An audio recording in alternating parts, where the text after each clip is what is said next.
Okay, are we ready to begin? Thank you. Good evening and thank you for coming to Central Pennsylvania World War II Roundtable. We appreciate your loyalty.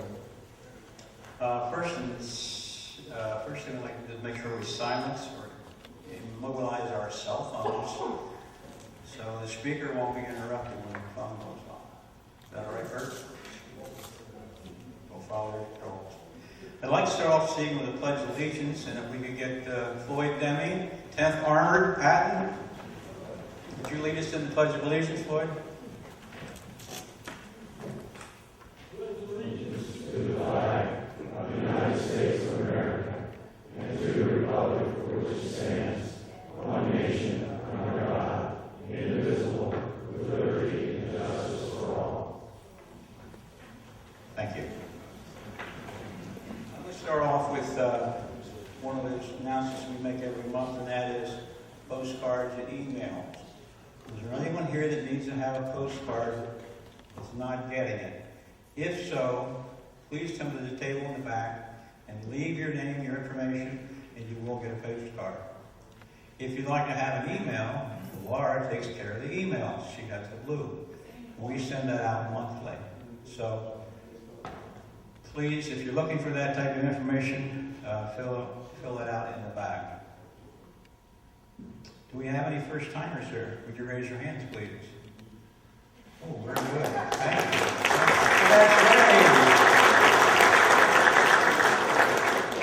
Our speaker's pretty quick. He raised his hand. Thank you for coming, and come again and bring a friend. We're a 503 organization. We make no money. Everything that we raise goes back to the veterans. There's no paid salaries or anything like that. We do it simply for the veterans.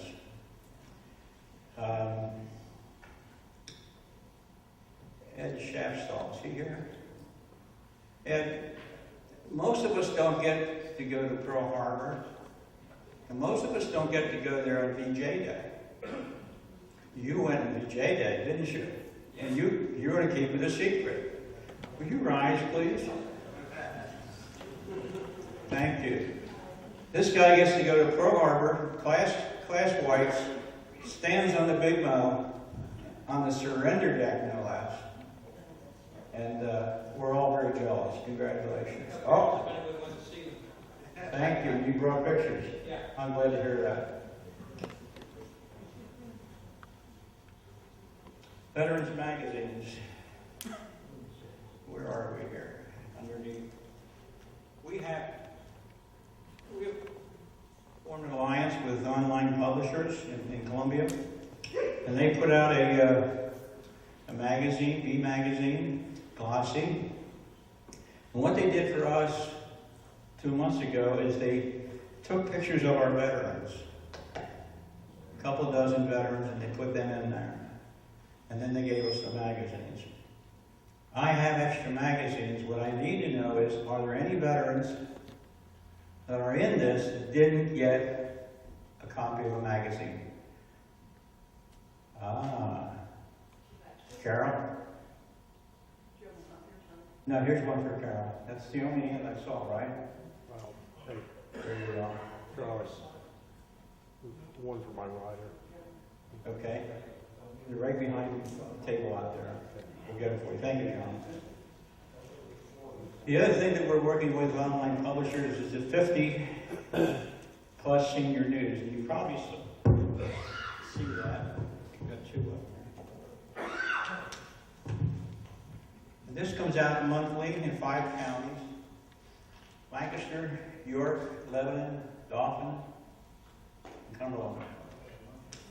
And it's all about seniors. We've met with these people. They're extremely nice people. They're very, very focused on veterans. We love that. And they have an article in here every month on a veteran. And the fellow that writes these articles is Bob Wilcox. And myself and Larry Miller from the National Museum for World War II in New Orleans. We visited with Bob in Lancaster on Monday. And we're looking for ways to expand our message and to get more veterans parents involved. So that's what we're doing. We're working with these people. They're very, very good people. They also offered us an article in this magazine, comes out next month. But they do profiles, they don't do club news. So they did a profile of yours truly, and was reading that, you'll get the information on who we are and what we do. So that's a great organization. By the way, there's plenty of copies out there. Feel free to take one home. I also have been given copies today by Paxton Herald.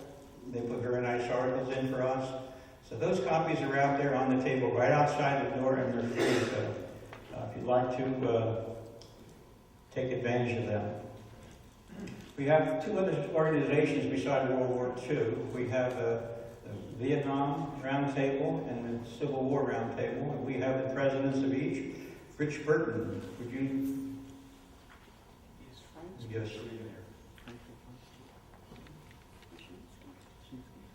Yeah, the Vietnam Roundtable meets next Thursday at 8000 Dairy Street at 7:30, and next Thursday we have two local veterans who served with the 1st Air Cavalry, Jay Snyder from Lower Paxton Township, and Reverend Dwight Edwards from Harrisburg. They served with the 1st Air Cav in 1965 and 1966.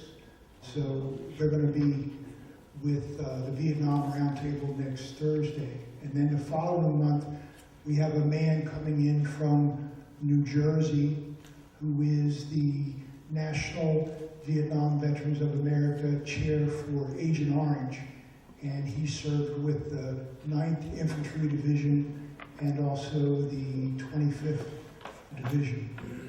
So that's the Vietnam Roundtable. And if you wish to get on that mailing list, and all I do is ever send you the press release, come and see me, and I can put you on that mailing list. Thank you, Charlie. Okay, and then the president of Hershey Civil War, Rick Hollis. Good evening.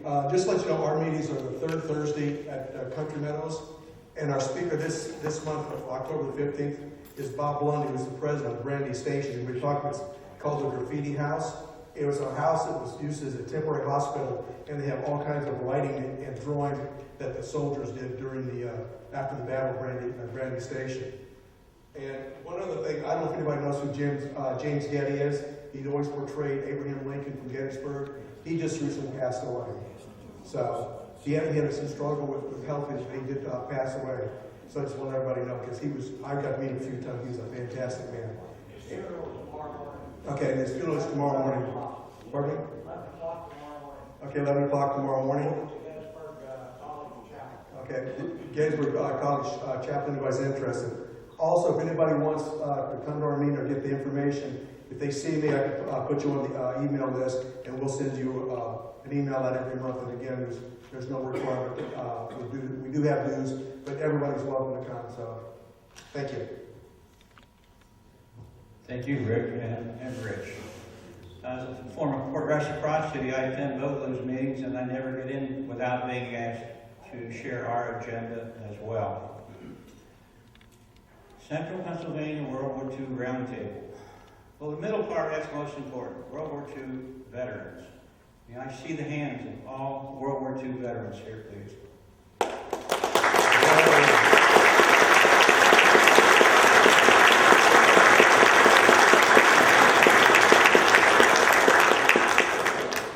Thank you, and thank you for your service. That's some notes here. What happened in today's date? Our President Kirk always does that, so I'll follow lead. Born on this date in 1746 was Reverend John Muhlenberg, Continental General. 1781, Captain James Lawrence, U.S. Navy, who said in 1812, "Don't give up the ship." In 1835, Bill Jackson was born. I'm sorry, Bill. You were 1935, right? 35, I'm very sorry. I'll read that again. In 1835, Bill Jackson was born. And I know it wasn't you because he was a brigadier general of the Confederate States of America. So I know that wasn't you. 1924 in the state, James Carter, our president and naval officer, was born. 1936 for the World War II Greek, Stephen Ambrose was born, a historian of the Rand brothers. And then we go into the other side. In 1807, we have John Muhlenberg again on this date. He made it. He was born on this date and he also died on this date. So he made double billing. Curtis LeMay, bomber pardon, died, Air Force. Tom Clancy, the novelist. Military history. 1880, John Philip Sousa becomes director of the Marine Corps Band. 1935, Germany bans jazz and other Negro and Jewish music. 1938, Munich Conference ends and the German annexation of Sudetenland. 1939, Winston Churchill says, the USSR is a riddle, wrapped in mystery, inside an enigma. 1942, understate maiden flight for the Bell P-59. Aerocomet. Who knows what that is? Thank you. First fighter jet U.S. As you're on it. 1943, Allied forces liberate Naples. Were you there for that? I knew you were there. In 1945, the U.S. Army discharges Master Sergeant Joe Lewis. So we got that out. Now we're going to start this evening for our speaker. World War II Special Forces unit was presented with a Congressional Gold Medal. House Speaker John Boehner announced the U.S. Canadian 1st Special Service Force, precursor for Special Forces in Green Beret, was honored on February 3rd ceremony in the United States Capitol Emancipation Hall. The force, which operated mainly in Italy and southern France, Aleutians, you were the Aleutians too, fought through the January amphibious landing in Anzio, the siege of Monte Cassino, the capture of Rome, and the invasion of southern France. They were assembled near Helena, Montana in 1942. The 1,800-man unit accounted for 12,000 German casualties, captured 7,000 prisoners, according to the website. More prisoners rotated through the unit because of the high attrition rate. Members fought with such stealth and power that the Nazis dubbed them, tell me if I'm right, Schwarzerteufel, because you had the camouflage on you, or the Black Devils. The Congressional Gold Medal is the nation's highest award for distinguished achievement. Past recipients have included the Tuskegee Airmen, General Douglas MacArthur, and most recently, the Doolittle Tokyo Raiders. Ladies and gentlemen, I give you our speaker, Bert Winzer.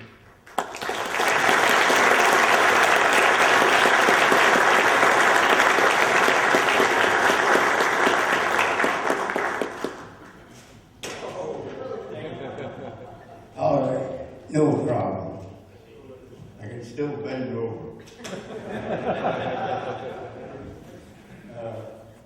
93 left.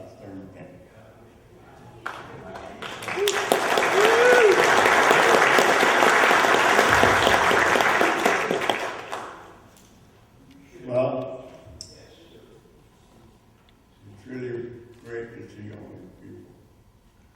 Thank you for coming. I was born in Emos. A lot of you people probably don't remember that. But it was Emos when I was born, and when I graduated, it was Emmaus. And that was back in 1940. My parents had a flower shop. And I grew up in the flower business, knowing weeds from flowers and that kind of thing. My dad also did a little bit of landscaping, so I was into that. I was only about 5 or 6, and I was out in the field working.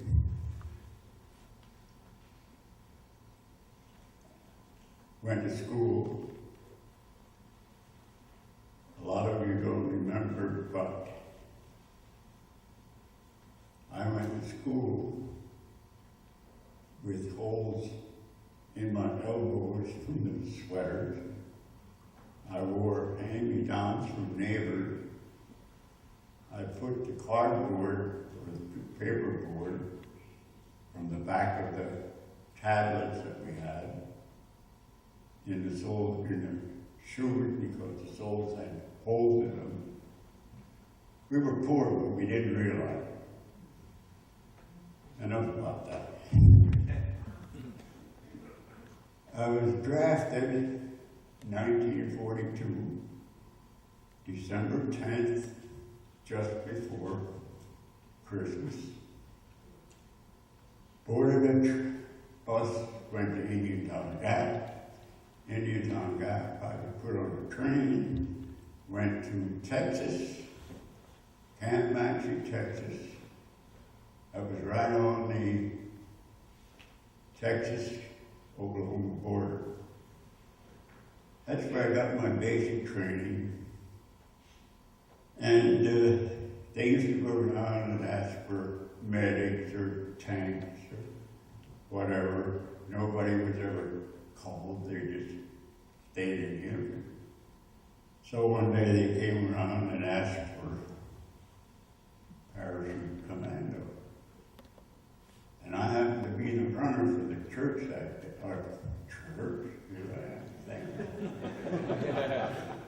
I happened to be the runner for the company that day. So about 95% of us signed up. Well, it ended up they only took 6 of us. Took us to the hospital, gave physical, dental. 3 or 4 days later, we got word we were going to Vermont. So we boarded a train and ended up at 40th and Allen, just outside of Burlington, Vermont. That's where I got my jump training. I did miss the ski and the jump training in Montana.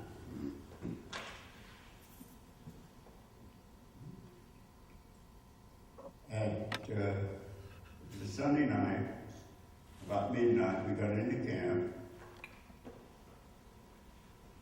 Monday mornings, 4:30, calisthenics. Tuesday morning, jump training. There was a platform about 9 feet in the air, steps going up, platform, a wall with a hole in it. So you up the steps, stand up, hook up, that was the cable that goes through the plane, and go. Well, when you jump, the cable or the shroud line is supposed to open your chute. When I made my second chute, got a second jump, it didn't open. It's what they call a cigarette roll. Like smoke behind you from the ground. They knew who was jumping in what spot. So they laser for your emergency. And they did it in the voice you hear now. You could hear everything thousands of feet in the air just with an own voice. I pulled my emergency. They both popped. Needless to say, I beat everybody else out.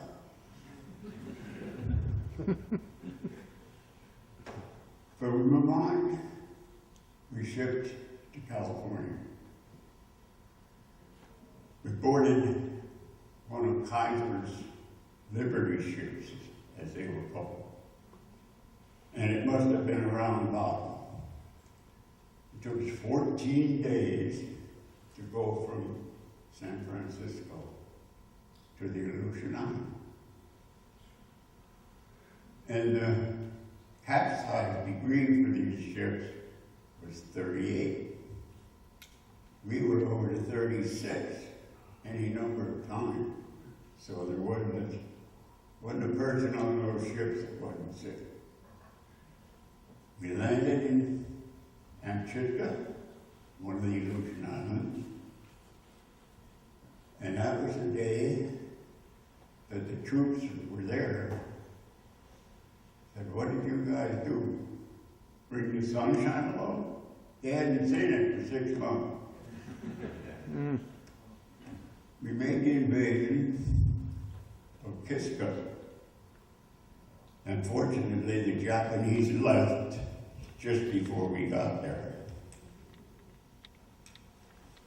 This is a kind of rubber raft that we took and dropped in the Bering Sea out of what they call the LST, landing ship tank. It's a big ship with doors and a ramp. You've seen it on TV, I'm sure. Long, slow transport, long, short. Yeah, LSD, long, slow target, that's what it is. Long, slow target. I'm sorry, I can't hear. Long, slow target. Yeah, long, slow target. Right. Well, we put the rubber band in the Bering Sea. I was carrying a .03 rifle with a grenade launcher on it.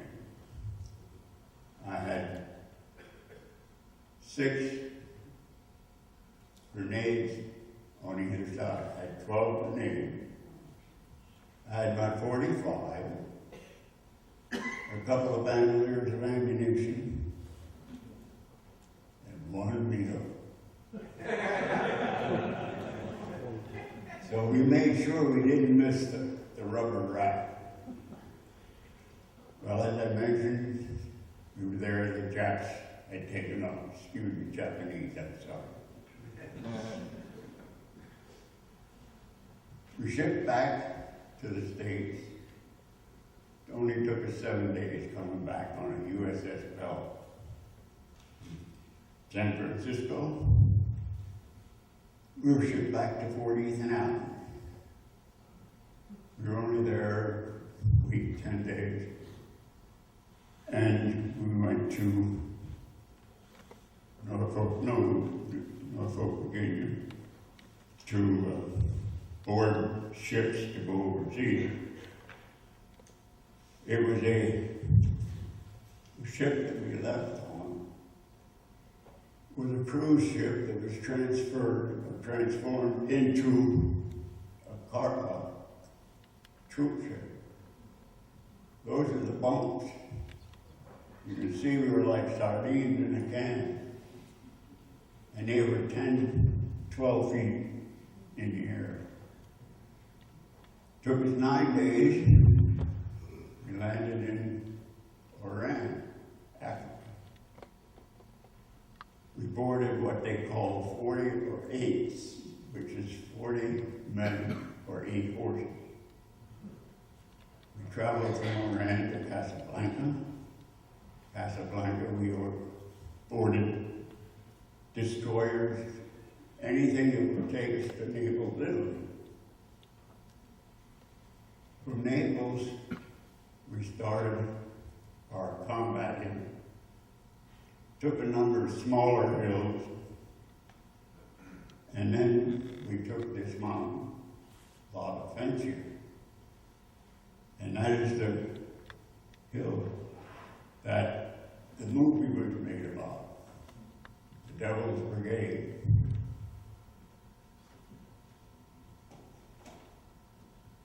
Although we weren't Devil's Brigade at that time. That featured Bill Holden, Vince Edwards, Cliff Robertson, Dana Andrews. It's still around, and it's very close to the actual. The reason being, our force commander was on the set in Hollywood when it was made.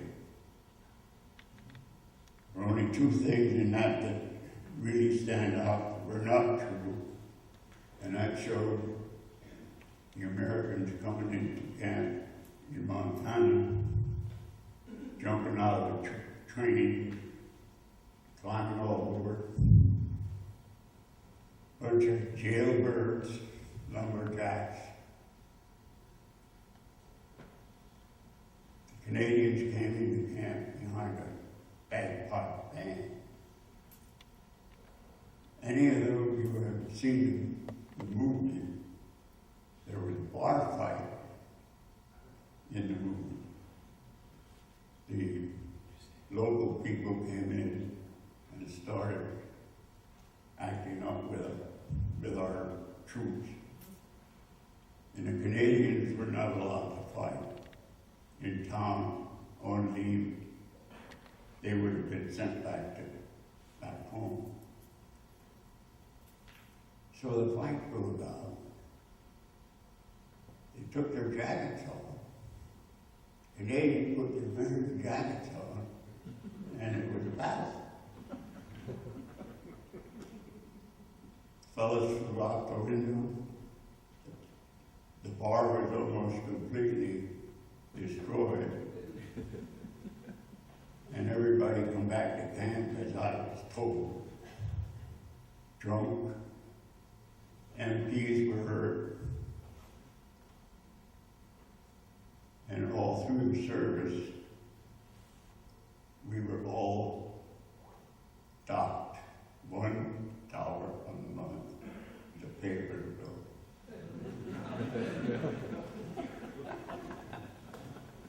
I kind of backtracked a little bit. When we were in Italy, taking this mountain, the British and the Americans lost 25,000 men, either wounded, dead, or captured, trying to take that one hill. Our troop B threw ropes up a cliff, climbed the ropes, and went in behind the Germans. We took it in 6 hours. When it was secured, commander sent down for supplies. He sent down for condoms and whiskey. Were they having a party up there? No. Condoms were to cover the barrel of the rifle or whatever you were carrying to keep the rain, mud out of the barrel of the gun. After defense here, we pulled back. We had roughly a week rest. And we shipped into Antioch. We were on Antioch 99 days with no relief, or a bath or a shower. We used to wash what we could, but we heated a little water in our helmets, which wasn't very much. From Antioch, we broke out and liberated Rome. We were the first troops in Rome in June of 44. Just a second here.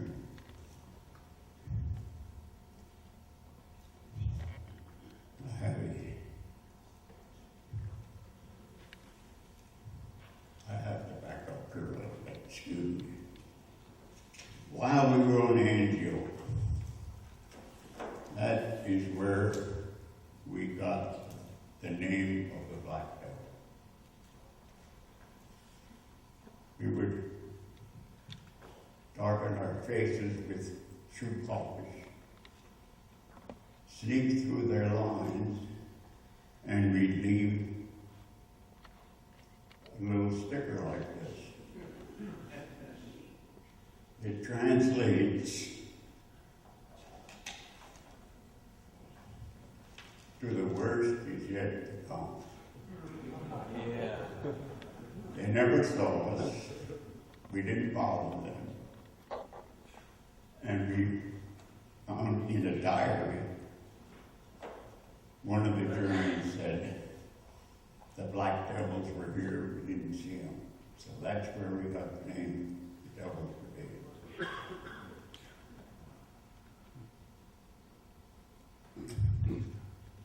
From Rome, we had a couple days rest, and then we made the invasion of southern France. There were islands off the coast, had big artillery on them, so we were assigned to take that out before the main invasion. It was on the French-Italian border that I was wounded, and that was an international incident.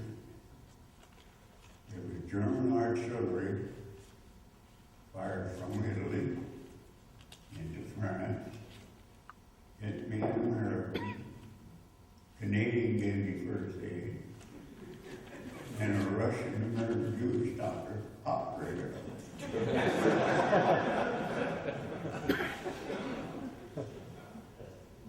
Just this past June, I was speaking in Reading at the air show, and I had the piece of shrapnel with me. And I used to keep it in my shirt pocket. I evidently thought I put it in my pocket, and I didn't, evidently, and it slipped down. It came out of my jacket. That's the only solution that I can come up with. So, got a little scrap out of there, a piece of scrap. But it won't be the original.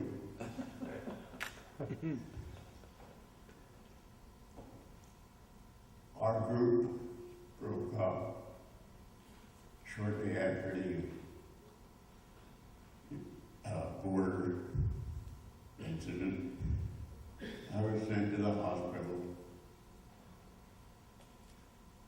Took the shrapnel out, gave it to me. I was in a hotel.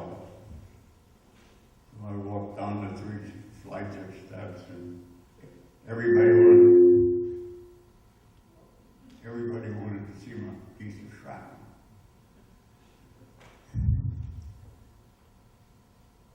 And we were disbanded because we couldn't get people to volunteer anymore. So the Canadians went back to England. Those of us that were jumpers were sent to the 101st Airborne and the 82nd. I was sent to the 101st, Company G 501, and that happened to be the Battle of the Bulge. So I ended up at the Battle of the Bulge. At that time, I had enough points for all the different battles that we were in. The points added up rather fast. I had enough, and I was slated to start getting ready to come back home. Well, the company commander of the 501st happened to be from Texas. And with my little bit of Pennsylvania Dutch, I became an interpreter. I didn't know what I was looking at. I could have passed papers for Hitler himself at time. He found out there were some cavalry horses in the area. Winzer had 8 horses. How the heck am I going to do that? Well, somehow or another, I got 8 horses. Went back. And now we're going to go for a little ride. Okay. These horses follow each other. And this company commander started jumping hedgerows. So you know where I was. I was here in the horses here. A little bit difficult city for them. Well, then I was scheduled to meet with people getting ready to go. And that company commander wanted calisthenics in the morning. Keep the troops in shape. I wasn't a calisthenic man. So I went to the cook. Happened to be from Reading. And I said, hey, I said, how do you guys work? Well, he says, we have a day on, a day off, day on, a day off. I said, well, do you have a crew that you could break up and we could make it 2 days off and 1 day off? Yeah, he said, let's do that. So I became a cook. I didn't know army food. Well, then that kind of petered out. And I was sent to Lahore and ready to come home.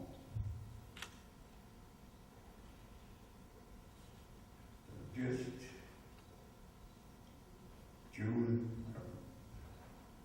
May of 2003, I was speaking at the armory in Allentown. And one of the veterans there saw that I didn't have the Bronze Star.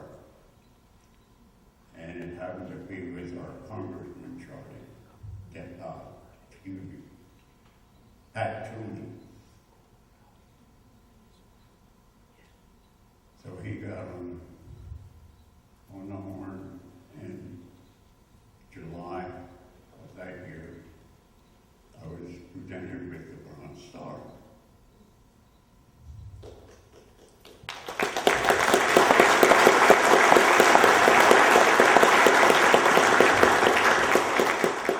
In February of this year, our group, as a group, the Devil's Brigade, First Special, went to Washington, and there were 46 of us,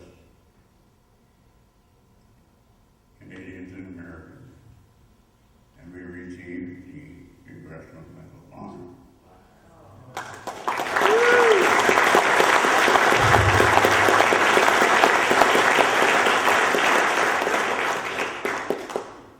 That's the medal.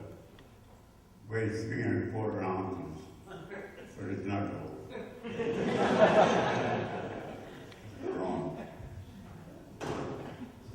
The same month, I got word that I was to receive the French Legion of Honor. That's the highest that the French government gives.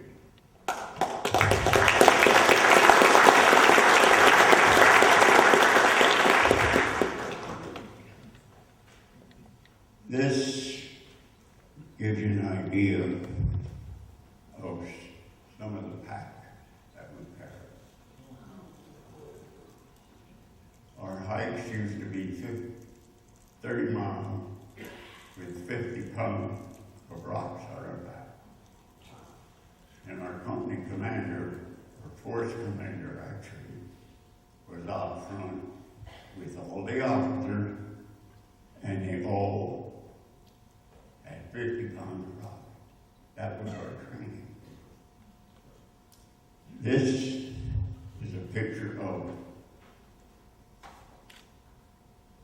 Charlie Mannion, a friend of mine, taken in Rome 2 days after the liberation. That is our combat car.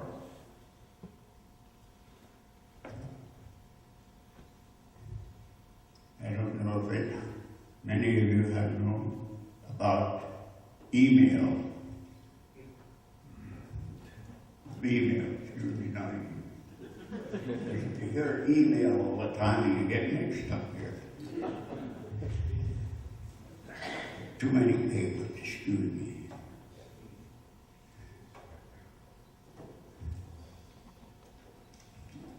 Bear with me here.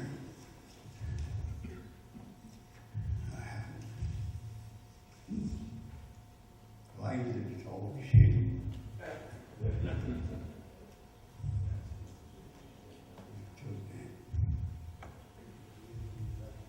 There we go. This was the mail that we used to get to send home.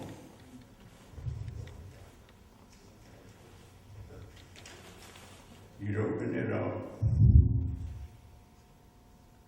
leave your message, address it, and when they got it at home, it was like this. This is a picture of the envelope that would come in.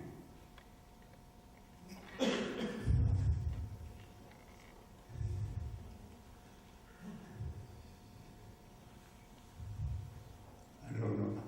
Some of you fellows are familiar with this type of thing.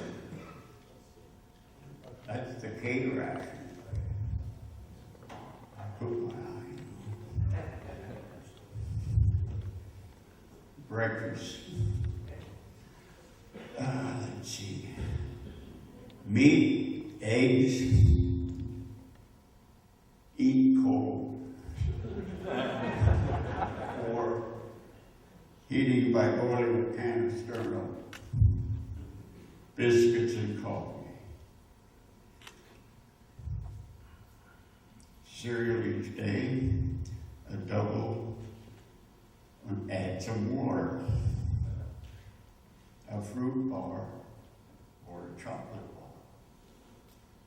The chocolate bars we used to melt and make hot chocolate.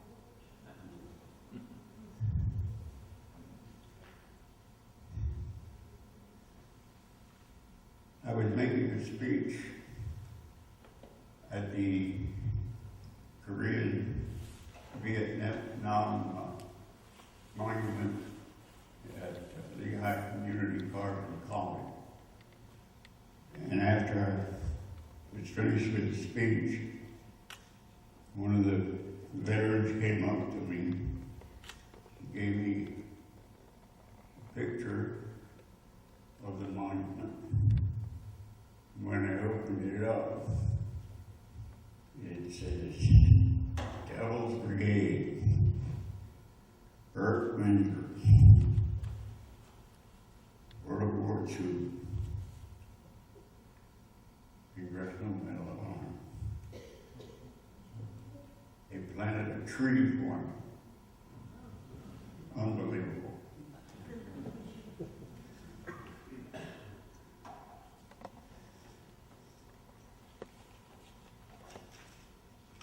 I have a picture here of the schoolhouse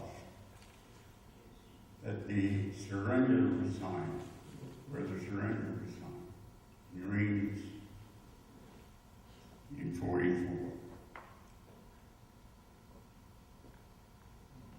The knife that we used to carry was similar to this, but we could shave with it. It was that sharp. The weapons we carried were bazookas, 60mm mortars,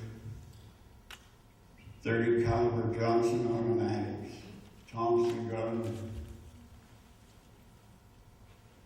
and also we were trained for demolition.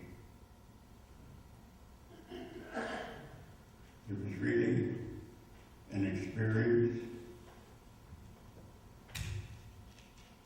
and it's only for the grace of God I'm here today.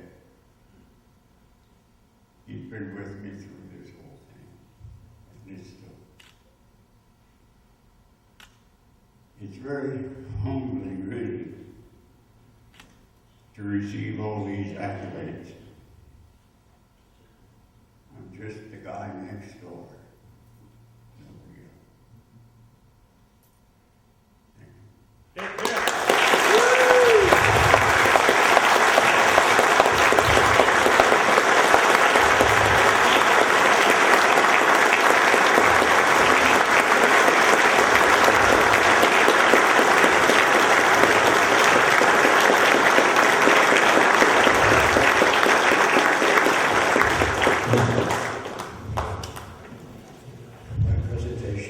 Quite a presentation.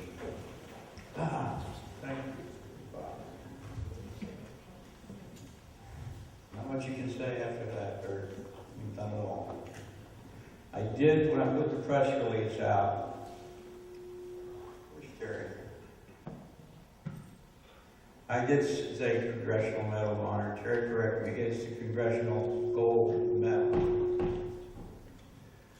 It's still the single highest award you can give civilian for achievement, and it's remarkable. And we have a remarkable speaker here tonight. I'd like to have another round of applause.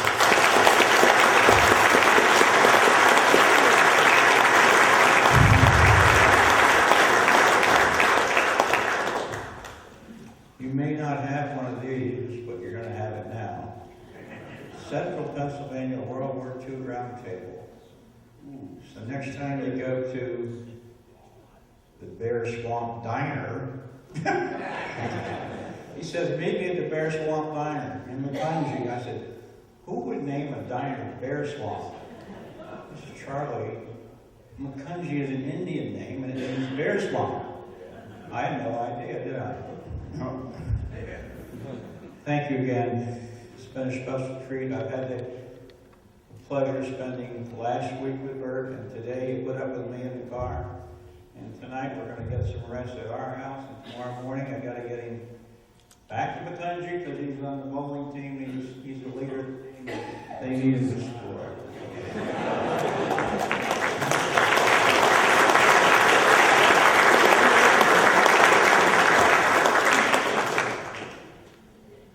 That pretty much wraps us up for this evening. If you'd like to meet Bert personally, please feel free to do so. And we look forward to seeing you next. Oh, wait a minute! I have to announce our next speakers. I'm sorry about that. November we have Art Staymate from. He was here in August. He spoke about the invasion of Normandy, first wave into Czechoslovakia, fought his way to there as a sergeant, became a Mustang lieutenant. Then he had some more to talk about, and that was Nuremberg. He was commander of the guards in Nuremberg. So he's coming back November the 5th to share with us his role at Nuremberg. And then in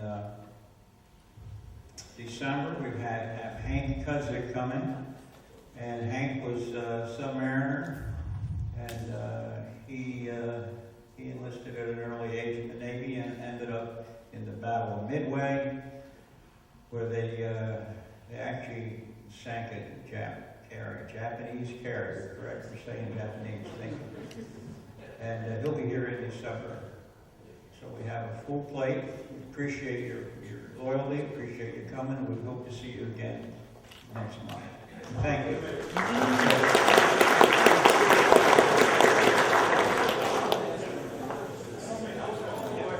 Yes, thank you. Thank you, Bill. You see, that's the founder for you. He's got that touch on the money. We don't have dues or any of that stuff, but we will collect at the door with a World War II helmet, if you be generous, put whatever you feel equipment in there. Thank you, Mr. Jackson, I appreciate that. And I forgot to mention staff.